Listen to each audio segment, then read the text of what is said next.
Hello students, welcome to RS Group of Schools for online classes. This is Naresh Verma, your English teacher.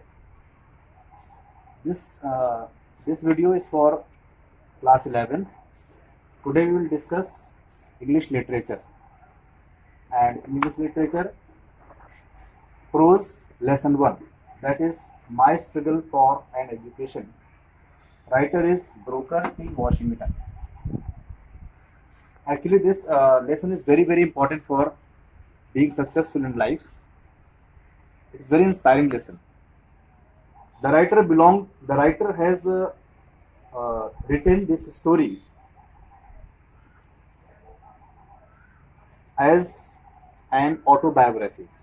Actually, this is an autobiography of the writer. Here, some key points are given to narrate the story. That will be very helpful to you. The writer belonged to Malden, that is situated in USA. He belongs to very poor family. He was working in a coal mine to support his family. He was earning very little money. One day, when he was working, he happened to overhear two coal miners talking about a great school for colored people situated somewhere in Virginia. That was Humpton Normal and Agriculture Institute. Hearing the conversation of those coal miners, the writer was so excited that at once he determined to get admission in that school. And this desire was with him for day and night. He was planning internally to go there someday. Although he had no idea about the distance from his village to the school, and he had no money, the money required to go there. When he put this idea before his mother was against with his planning, because at that time the writer was very young and the school was very far away from his own city. But when you are determined to do something, definitely you will get that anyhow. So when the writer requested his mother again and again, at last his mother had to agree with him, and he allowed him half-heartedly. When he got half-hearted consent from his mother, he started his journey. At that time, he had very little money with him. His brother John helped him as he could, but that was not very great deal. It was the time of 1872. In the fall of 1872, the writer started his journey for Humpton Institute. Because he had very little money, so he did not hire vehicle from his home. He completed his journey mostly by walking or by taking lift from other vehicles. Anyhow, he reached Richmond. Richmond is lying between Malden and Humpton. From Richmond, 82 miles away, Humpton from Richmond. Richmond is a very great city. It was for the first time for the writer when he reached a very great city in his life. When he reached Richmond, he was totally out of money. He had no money with him because whatever money he had, it was all spent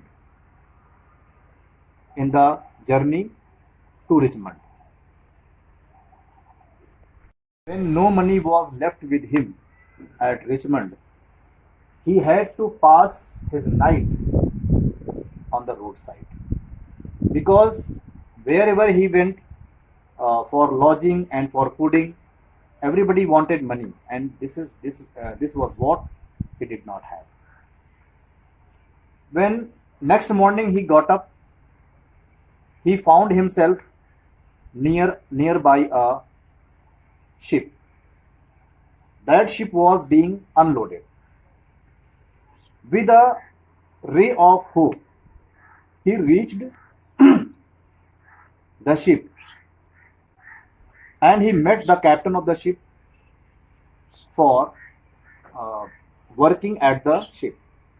The captain, being a very kind-hearted man, allowed him to work for some amount of money. So he started working there and got some money. With that money, he took his breakfast.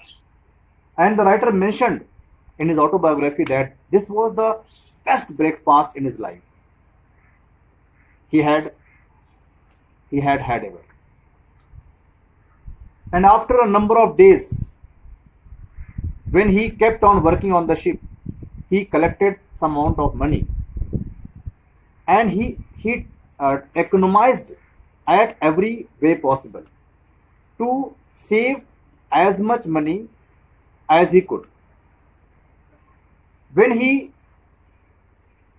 collected at least 50 cents surplus money with him, he resumed his journey to the Hampton Institute.